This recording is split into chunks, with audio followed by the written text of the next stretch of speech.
Hey, good morning, everybody. It's Mike with smartoptiontrading.com. You can also catch me on Twitter at OptionsMike. It's Tuesday, the 13th of July, and welcome to Summer Trading the Markets. Welcome to earnings season.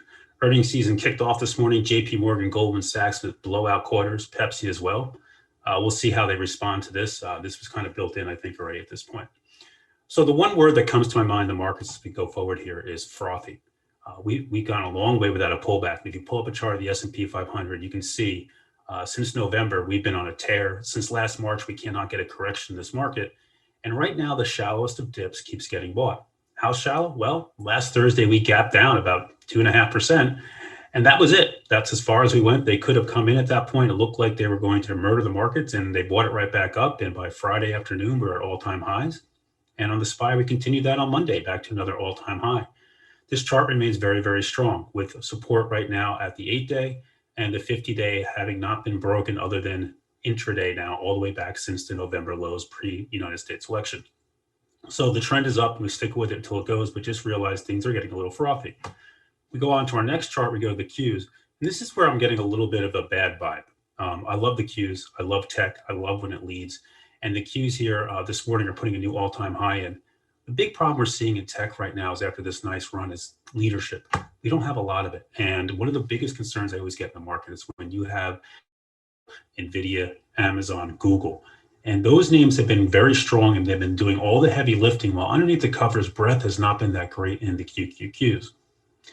Is it the end of the world? No, but it's certainly a concern, and a concern that we have to watch going forward, because if the market doesn't broaden out, typically that is a big warning sign. Right now, breadth and overall advanced decliners has not been so great. Yesterday wasn't bad, but last week it was horrific. So we'll keep an eye. We'd like to see more semis get involved. We'd like to see this broaden out. One way this market can broaden out would be to rotate back to the small caps. That brings us to the IWM. The IWM has been stuck in a channel now for the last 5 months. You can see it very clearly defined on this chart, with the blue line being resistance and the red line being support. And it keeps trying to get up and make a new all-time high and keeps failing just shy of it. Whereas the diamonds, the Qs, the SPY have all made all-time highs. Small caps remain stuck in a rut. If this market wants to broaden out, if it wants to rotate, give some of these other sectors a rest, this would be the place for it to come. A move back up to that 234 area and a break above it would show strength, rotation, and something to keep an eye on, especially with all the small banks, the regional banks that'll start reporting middle of this week, but mostly into next week. So this is a place you really want to keep your eye on and see if it can break it, get a support down around the 210 area. Last thing I want to talk to you guys today about is a speculative name. I haven't talked to you about Coin. I haven't traded Coin very much on my own.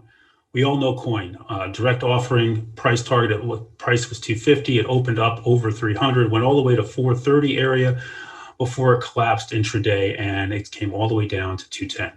So what's going on that has Coin getting my attention? Well, one, it's nowhere near overvalued as badly as it was when it first came out as an IPO. That was a little bit ridiculous. Secondly, it now has defined a low of 210 on the IPO. It held that. We've had this nice little push up. We now have 260 as the defined breakout zone. Over 260 with volume, you look for a move to 280 and then a move back potentially up to 310. So Coin is worth watching for a speculation play. By spec, you play it with some cheap options out of the money, or you play it with stock but small size. You don't go big because there are some underlying concerns here. One, crypto trading is way down. That means volume's down. That means their revenue is way down. Two, Bitcoin has been weak or out of play now for the last 4 months, 3 months. So if Bitcoin's out of play, Coin could see some further downside pressure upon it, especially if Bitcoin breaks down below the 29,000 level. But if you like a spec play, this name's waking up. It's been beaten up. It hasn't done much yet. Something to keep an eye on a move over 360. Remember, volume in the summers is going to be light. Trade less. Be more conviction on your trades. And hopefully I'll see you guys next week. Have a great week trading. This is Mike with smartoptiontrading.com.